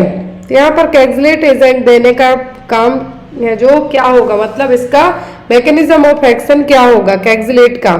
कैक्सिलेट करता क्या है हमारी बॉडी में, जब भी आप इंजेक्ट करते हैं तो पोटेशियम के साथ ये क्या करेगा, बाइंड हो जाएगा, मतलब एक तरीके से चिपक जाएगा। जब ये चिपकेगा तो आपकी बॉडी से जो एक्स्ट्रा पोटेशियम है उसको बाहर निकालने का काम करेगा। क्या करेगा, बॉडी से आपकी एक्स्ट्रा पोटेशियम को फ्लश्ड आउट करने का काम ये करेगा। तो यहाँ पर पोटेशियम लेवल को कम करने के साथ साथ ही एक लैक्सेटिव साइड इफेक्ट भी क्रिएट करेगा, क्योंकि पोटेशियम को कहाँ से बाइंड करेगा, कोलोन से। कहाँ से, कोलोन से, मतलब लार्ज इंटेस्टाइन से। जब लार्ज इंटेस्टाइन से कुछ भी चीज बाइंड होगी तो फ्लश्ड आउट भी वहीं से होगी, लार्ज इंटेस्टाइन से ही, रेक्टम के थ्रू। तो यहाँ पर ये लैक्सेटिव साइड इफेक्ट भी कॉज कर सकता है। तो यहाँ पर लो पोटेशियम लेवल को क्या करेगा, कम करेगा और ये फ्लश्ड आउट करने का काम करेगा जो भी एक्स्ट्रा पोटेशियम बॉडी में है। तो यहाँ पर क्या हो जाएगा, इसका side effect laxative side effect हो जाएगा। That means lower your potassium level and it will have a laxative side effect. Option number ए। तो यहाँ पर कैक्सिलेट आपको पता होना चाहिए क्या है, ऐसा यदि किसी को पोटेशियम लेवल हाई है तो उसको कम करने के लिए कैक्सिलेट दिए जा सकते हैं। और ये क्या करेगा, बाइंड होगा पोटेशियम से और साथ में क्या होगा, बॉडी से फ्लश्ड आउट करने का काम करेगा, बीपी को लो करेगा, हाई बीपी रहता है। तो यहाँ पर sodium exchange it for sodium, sodium के लिए क्या करेगा, सोडियम को मैनेज करने का तो काम करेगा ही, लेकिन एक्स्ट्रा पोटेशियम को बाइंड करके बॉडी से बाहर निकालेगा। और एक तरीके का जो एक्स्ट्रा पोटेशियम है हमारी बॉडी में बाय स्टूल के थ्रू बाहर निकल जाएगा। Next one is as early as 7th week of human pregnancy more than 50% of estrogen entering maternal circulation is produced in. तो 7वें हफ्ते की प्रेगनेंसी में, ह्यूमन प्रेगनेंसी में 7वें हफ्ते की प्रेगनेंसी में 50% से ज्यादा एस्ट्रोजन है जो मैटरनल सर्कुलेशन में आता है। वो कहाँ से आता है, ओवरी से, एंडोमेट्रियम से, प्लेसेंटा से या फिर फैलोपियन ट्यूब से। कहाँ से आएगा, यदि 7वें हफ्ते की प्रेगनेंसी में 50% से ज्यादा जो एस्ट्रोजन हार्मोन है, एस्ट्रोजन हार्मोन है, ये मैटरनल सर्कुलेशन में आ रहा है तो ये आता है प्लेसेंटा से। कहाँ से आएगा, ये आएगा प्लेसेंटा से। What is the normal intraocular pressure. Intraocular pressure का मतलब होगा जो आंखों के अंदर, जैसे हमने पढ़ा है इंट्राक्रैनियल प्रेशर पढ़ा है, हीमोग्लोबिन सॉरी HB पढ़ा, हाई बीपी की कंडीशन पढ़ी है, वैसे ही यहाँ पर इंट्राओक्यूलर प्रेशर। तो नॉर्मल इंट्राओक्यूलर प्रेशर है जो कितना होता है, ऑप्शन में है आपको 12 to 21 mm of Hg represent the mercury. याद रखें क्वेश्चन में एग्जाम में आए Hg, तो Hg का मतलब होता है मरकरी। तो यहाँ पर आंखों के अंदर जो फ्लूइड है उसके कारण लगने वाला प्रेशर यहाँ पे क्या कहलाएगा, इंट्राओक्यूलर प्रेशर। इंट्राओक्यूलर प्रेशर है जो कितना होता है नॉर्मली, तो ये होता है 12 to 21 mm ऑफ Hg। कितना होता है, 12 से 21 mm ऑफ Hg। ये बढ़ कब जाता है, हाई कब होता है, सॉरी ये जो इंट्राओक्यूलर प्रेशर है हाई कब होता है, ग्लूकोमा में। इसमें बढ़ जाता है ग्लूकोमा में। ग्लूकोमा में जब इंट्राओक्यूलर प्रेशर बढ़ता है ऑप्टिक नर्व पर भी प्रेशर पड़ेगा, ऑप्टिक नर्व डैमेज होगी और अंधे भी हो सकते हैं। तो यहाँ पर यदि इंट्राऑक्यूलर प्रेशर की हम बात करें तो कितना होता है 12 से 21 mm ऑफ Hg। कितना 12 to 21 mm of Hg। Next question है यहाँ पर type of graft shown in photograph. यहाँ पर एक इमेज दिख रही है, एक साइड आपको चूहा दिख रहा है, एक साइड ह्यूमन बीइंग दिख रहा है। तो ये किस तरीके की ग्राफ्टिंग हो रही है? ग्राफ्टिंग का मतलब या तो कुछ ऑर्गन हो सकते हैं, स्किन हो सकती है, या बॉडी के रिगार्डिंग कुछ पार्ट्स हो सकते हैं। तो वो चीज़ें दूसरे में ट्रांसप्लांट करना क्या कहलाता है? ग्राफ्टिंग। तो यहाँ पर कौन सी ग्राफ्टिंग शो हो रही है? आइसोग्राफ्ट, एलोग्राफ्ट, ऑटोग्राफ्ट या फिर जीनोग्राफ्ट? कौन सी ग्राफ्टिंग यहाँ पर रिप्रेजेंट की जा रही है? जीनोग्राफ्टिंग। आइसोग्राफ्टिंग, एलोग्राफ्टिंग, ऑटोग्राफ्ट और जीनोग्राफ्टिंग। तो यहाँ पर जो ग्राफ्टिंग शो हो रही है वो क्या हो रही है? हो रही है जीनोग्राफ्टिंग। क्या है? जीनोग्राफ्टिंग। जीनोग्राफ्टिंग का मतलब होता है कि स्पीसीज ही बदल जाना। क्या है? स्पीसीज बदल जाना। ह्यूमन बीइंग में जनरली ट्रांसप्लांटेशन किया जाए, कुछ ग्राफ्टिंग की जाए मंकी से, पिग से, माउस से, मतलब कि कुछ अदर स्पीसीज यूज की जाए तो वो क्या कहलाती है? जीनोग्राफ्टिंग। क्या होगी? जीनोग्राफ्टिंग। ये देखिए यहाँ पर 4 तरीके की ग्राफ्टिंग बताइए। एक होती है ऑटोग्राफ्ट, मतलब आपकी खुद की on skin, on body parts का कोई अदर जगह, मोस्टली इस केस में स्किन को यूज किया जाता है, तो वो कहलाती है ऑटोग्राफ्टिंग। आइसोग्राफ्टिंग का मतलब होता है जो जाइगोटिक, मोनोजाइगोटिक ट्विंस होते हैं। क्या है? ट्विंस होंगे, उनके बीच में जेनेटिकल आइडेंटिकल ट्विंस होंगे। अब तो यहाँ पर ट्विंस में यदि ग्राफ्टिंग होती है तो वो कहलाएगी आइसोग्राफ्टिंग। जीनो का मतलब होता है स्पीसीज का ही बदल जाना, monkey to human, human to pig, इस तरीके से। एलोग्राफ्ट में क्या होगा? स्पीसीज सेम है ना, वो आपके रिलेटिव्स है, कोई अदर है जो हो सकते हैं। तो यहाँ पर स्पीसीज सेम होना, बट आपके जानने पहचानने वाले या कोई रिश्तेदार वगैरह हो सकते हैं, तो क्या होगी? एलोग्राफ्टिंग। क्लियर? ऑटोग्राफ्ट में जनरली खुद के लिए जब ग्राफ्टिंग की जाती है तो mostly skin grafting, hair transplantation या फिर बोन के लिए बस किया जाता है। आइसो में जनरली जो मैंने कहा कि जो आइडेंटिकल ट्विंस होते हैं उनके बीच में जब 2 स्पीसीज अलग हो जाएं तो होती है जीनोग्राफ्टिंग। एलोग्राफ्टिंग में मोस्टली किडनी ट्रांसप्लांटेशन, हार्ट या फिर लीवर ट्रांसप्लांटेशन है जो किया जाता है। क्लियर है?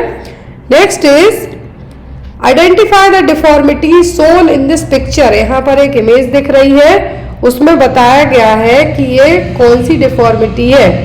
ऑप्शन में है swan neck deformity, mallet finger, trigger finger, boutonniere deformity. तो यहाँ पर ये देखिए आप, एक फिंगर आपको है जो बेंड टाइप से दिख रही है, तो ये कौन सी डिफॉर्मिटी यहाँ पे शो हो रही है? तो ये जो डिफॉर्मिटी यहाँ पे दिख रही है ये कहलाएगी आपकी क्या? बॉटनरी डिफॉर्मिटी। क्या है? बॉटनरी डिफॉर्मिटी। इसमें होगा क्या कि जो प्रॉक्सिमल इंटरफेरेंजियल जॉइंट है ये हाइपर एक्सटेंड होंगे। कहाँ पर? डिस्टल इंटरफेरेंजियल जॉइंट के यहाँ पर। सीधी सी बात है कि जो आपके थंब के साइड वाली फिंगर है इसमें मोस्ट कॉमनली देखने को मिलेगी जो इंटरफेरेंजियल जॉइंट है। क्या है? डिस्टल इंटरफेरेंजियल जॉइंट है, हाइपरफ्लेक्स्ड हो जाएंगे। क्या होंगे? सॉरी, हाइपर एक्सटेंडेड रहेंगे, जिसके उठे हुए से रहेंगे, तो ये कंडीशन क्या कहलाती है? बॉटनियर डिफॉर्मिटी। और ये जनरली कभी कभी गिरने के कारण भी हो सकता है या फिर कुछ और इंजरी के कारण भी ये डेवलप हो सकता है। बॉटनियर डिफॉर्मिटी क्या है? ये बॉटनियर डिफॉर्मिटी जिसमें प्रॉक्सिमल इंटरफेरेंजियल जॉइंट है जो क्या होंगे? यहाँ पर फ्लेक्स्ड होंगे, लेकिन इंटरफेरेंजियल, डिस्टल इंटरफेरेंजियल जॉइंट में हाइपर एक्सटेंशन देखने को मिलेगा, मतलब ऊपर को उठे हुए रहेंगे। तो इसके कारण क्या है? बॉटनियर डिफॉर्मिटी। जो यहाँ पर देखिए एग्जाम में स्वान नेक डिफॉर्मिटी बहुत आता है। Swan neck deformity generally rheumatoid arthritis के पेशेंटों को देखने को मिलेगी। अब एक ही तरीके के पेशेंट में एक ही हाथ में दोनों डिफॉर्मिटी भी देखने को मिल सकती है। ध्यान रखिए, यहाँ पर एक इमेज में देखिए दोनों डिफॉर्मिटी रिप्रेजेंट हो रही हैं, बॉटनियर में और स्वान नेक में। तो यहाँ पर अंतर क्या है? जॉइंट्स दोनों के अलग अलग हैं। स्वान नेक डिफॉर्मिटी में क्या है? बेंडिंग इन, मतलब अंदर की तरफ बेंडिंग होगा। बेस ऑफ द फिंगर, जो फिंगर टिप है, सबसे ऊपर की फिंगर टिप है वो यहाँ पे होगी। तो ये क्या है? यहाँ पर ये है हैंड डिसऑर्डर भी कह सकते हैं आप इसको, स्वान नेक डिफॉर्मिटी जो कि रूमेटॉइड अर्थराइटिस के केस में देखने को कॉमनली मिल सकती है। फिर यहाँ पर ट्रिगर फिंगर, क्या है ट्रिगर फिंगर। ट्रिगर फिंगर में क्या होगा, a condition in which a finger gets stuck in a bent position and then snap straight. ऐसी कंडीशन जिसमें फिंगर क्या हो जाए, आपकी स्टक हो जाए, मोड़ा है आपने अपनी फिंगर को तो वैसे ही रह जाना। यदि सीधे करने की कोशिश करते हैं तो क्या होगा, दर्द होगा, क्या होगा, दर्द होगा। मैलेट फिंगर जिसको बेसबॉल फिंगर के नाम से भी जाना जाता है, क्या है मैलेट फिंगर में जो थिन टेंडोन है, हमारी फिंगर्स में जो टेंडोन है क्या हो जाएंगे, स्ट्रेट हो जाएंगे, जॉइंट के एंड पर क्या रहेंगे, स्ट्रेट हो जाएंगे। इसके कारण हमारी फिंगर थोड़ी सी क्या हो जाएगी, बॉल की तरह थोड़ी सी बिल्कुल झुकी हुई टाइप से हो जाएगी। क्लियर है। तो यहाँ पर डिफॉर्मिटी आपको इमेज बेस्ड क्वेश्चन में कॉमनली आती हैं, डायरेक्ट तो कम आती हैं एग्जाम में, इमेज आपको दी जाती है। या तो इमेज आपको कॉमनली आती है बॉटनियर डिफॉर्मिटी या स्वान नेक डिफॉर्मिटी, यहाँ पे आपको बस जो दोनों के बीच का डिफरेंस है वो आइडेंटिफाई करना है। क्लियर। नेक्स्ट क्वेश्चन है यहाँ पर,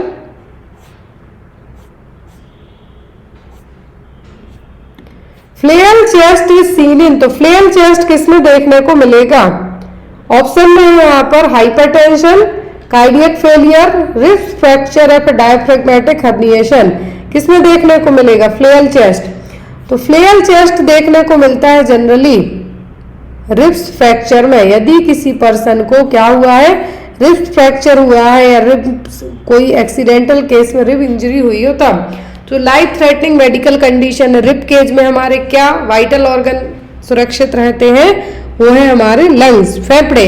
तो जब जनरली रिब केज ब्रेक होगी तो डायरेक्ट आपको ट्रॉमा कहाँ पे होने का रिस्क रहेगा, लंग्स में, जो कि किसके अंदर सुरक्षित है, रिब केज के। और जब रिब केज है जो 12 पेयर में मतलब 24 रिब्स होती हैं, इनमें यदि कुछ प्रॉब्लम हो तो ये फ्लेल होंगी। फ्लेल का मतलब तैरने का काम करेंगे, एक तरीके से फ्लोट होने का काम करेंगे, छोटे छोटे टुकड़े इनके। तो वो क्या करेंगे, हमारे लंग्स को भी डैमेज कर सकते हैं। तो रिब्स फ्रैक्चर किस केस में देखने को मिलती है, फ्लेयल चेस्ट में। ये जनरली एक्सीडेंटल ट्रॉमा होने के कारण इस कंडीशन है जो डेवलप हो सकती है। नेक्स्ट वन इज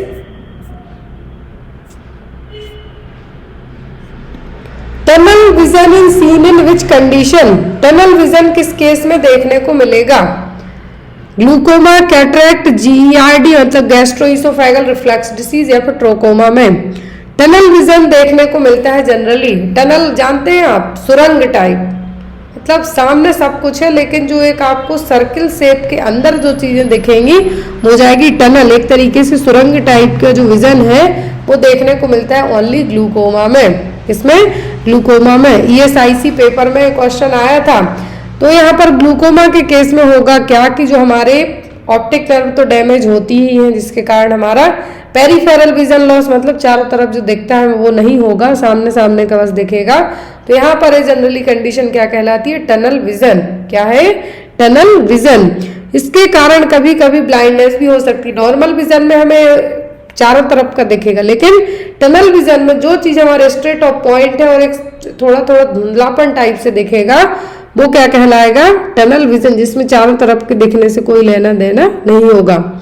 अगला क्वेश्चन है यहाँ पर example of ball and socket joints. तो यहाँ पर जॉइंट्स का बॉल एंड सॉकेट जॉइंट्स का एग्जाम्पल कौन सा है, hip joint and shoulder joint, elbow and knee joint, carpals and tarsal या फिर ऑल ऑफ दी अबव। हम आगे पढ़ेंगे कि जो तीन ऑप्शन दिए हैं एक किस तरीके के जॉइंट्स में है। बॉल एंड सॉकेट जॉइंट्स आते हैं मतलब कोई एक सर्किल शेप में और दूसरी चीज वहां जाके फिट हो जाए तो क्या कहलाता है, बॉल एंड सॉकेट जॉइंट। और ये जॉइंट होते हैं जनरली हिप जॉइंट और शोल्डर जॉइंट। कहाँ पर, हिप जॉइंट में और दूसरा शोल्डर जॉइंट में। शोल्डर जॉइंट्स के यहाँ पर जो आपका कॉलर बोन है, स्कैपुला है, ये यहाँ पर मिलके बनाएंगी। और हिप जॉइंट की हम बात करें तो हिप जॉइंट में जो एसिटाबुलम है यहाँ पर आपका जो जॉइंट्स फॉर्म होगा वो कहलाएगा। तो ये जो जॉइंट्स है यहाँ पर कौन से हैं, बॉल एंड सॉकेट में हिप जॉइंट और शोल्डर जॉइंट। हिंज जॉइंट का मतलब होता है एल्बो, नी या फिर एंकल वाले जॉइंट। ये कौन से हैं, ये है आपके हिंज जॉइंट। क्या है? Hinge joint. ये देखिए जॉइंट्स अलग अलग टाइप के होते हैं। फाइब्रस जॉइंट, फाइब्रस जॉइंट्स का मतलब यहाँ पे क्या है कि जो फाइब्रस टिश्यू से कनेक्टेड है, मेनली किससे बनते हैं? कोलेजन से, जो फिक्स्ड रहते हैं। क्या है? एक तरीके से फिक्स्ड रहेंगे। जैसे स्कल जॉइंट्स हो गए, ये जो हमारे खोपड़ी की हड्डियां हैं, स्कल्स की हड्डियां, इनके बीच में जो सूचर्स हैं, हड्डियां नहीं जो सूचर्स हैं, वो किसके एग्जाम्पल है? वो फाइब्रस जॉइंट के। कार्टिलेजिनियस जॉइंट्स होते हैं जनरली जो हमारी वर्टिब्रल डिस्क है। क्या है? वर्टिब्रल डिस्क है, उसमें देखने को मिलेंगे। साइनोवियल जॉइंट्स, जहां पर जो साइनोवियल फ्लूइड भरा हुआ होगा, जहां पर जो भी जॉइंट्स मूव होने का काम करेंगे वो हो जाएंगे। क्लियर? तो यहाँ पर देखिए कार्टिलेजिनियस जॉइंट्स कहाँ पे होते हैं?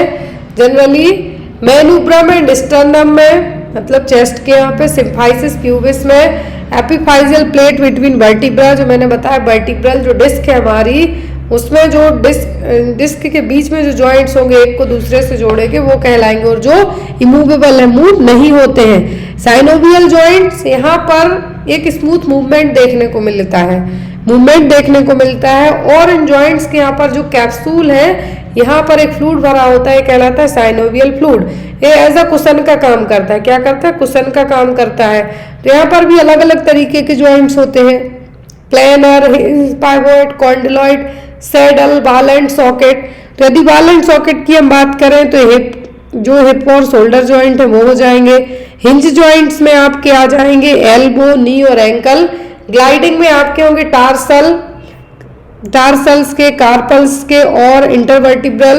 तो यहाँ पर जो एक के ऊपर दूसरी हड्डी क्या करती है? स्लाइड टाइप से करेगी, तो वो कहलाते हैं ग्लाइडिंग जॉइंट्स। क्या है यहाँ पर? Gliding joints. पाइवोट, जो हेड एंड रेडियोअलर जॉइंट्स होते हैं वो क्या है? Pivot joints.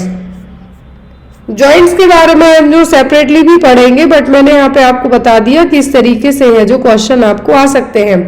नेक्स्ट वन है tetany can be produced by which of the following electrolyte imbalance. Tetany है जो हमारे लिए कैसे डेवलप हो सकता है? किस इलेक्ट्रोलाइट की कमी के कारण? हाइपोमैग्नीसीमिया, हाइपरमैग्नीसीमिया, हाइपोकैल्सीमिया या फिर हाइपरकैल्सीमिया। टिटेनी में आपने एक इमेज आपको याद होगी, पूरा आर्क शेप में बॉडी है जो टर्न हो जाती है, जकड़ जाएगी, वो कंडीशन कहलाती है टिटेनी। और ये होता है जब हमारे शरीर में कैल्शियम की कमी हो जाए तब। कब होगा? जब हमारे शरीर में कैल्शियम की डेफिशिएंसी हो जाए। मतलब यहाँ पर आपका आंसर क्या होगा? हाइपोकैल्सीमिया। क्या होगा? Hypocalcaemia. Clear? Next one, persistent lack of appetite often occurring with vomiting and severe weight loss is referred to। तो यहाँ पर persistent lack of appetite मतलब भूख लग ही नहीं रही है। क्या है? भूख है जो लग ही नहीं रही है, और यहाँ पर वेट लॉस हो रहा है, साथ में वॉमिटिंग भी कर रहे हैं। तो क्या? स्टटरिंग, पाइका, एनोरेक्सिया नर्वोसा या फिर बुलिमिया नर्वोसा क्या होगा? तो यहाँ पर है तो ईटिंग डिसऑर्डर। पाइका का मतलब क्या होता है? नॉन ईटेबल सब्सटेंस खाना, छुई खा लेना, चाक खा लेना, कपड़े खा लेना, तो ये क्या है? Pica. Anorexia nervosa, bulimia nervosa दोनों ईटिंग डिसऑर्डर हैं। क्या है? दोनों ईटिंग डिसऑर्डर है। जो बुलिमिया नर्वोसा है यहाँ पर जनरली बाइंज ईटिंग होगी, मतलब एक साथ बहुत खा लेंगे, देन आपको रियलाइज होगा कि मेरा वजन बढ़ जाएगा, तो वॉमिटिंग को इंड्यूस करेंगे, मुंह में उंगली डाल डाल के उल्टी करने की कोशिश करेंगे। बट बाइंज ईटिंग मतलब बहुत सारा एक ही बार में खा लेंगे। और जो एनोरेक्सिया नर्वोसा है इसमें खाएंगे, इसमें खाएंगे ही नहीं, एनोरेक्सिया नर्वोसा वाले खाएंगे ही नहीं, और ऊपर से वॉमिटिंग वगैरह और स्टार्ट हो गई, और हेलो वजन घट गया। क्या है? वजन घट गया।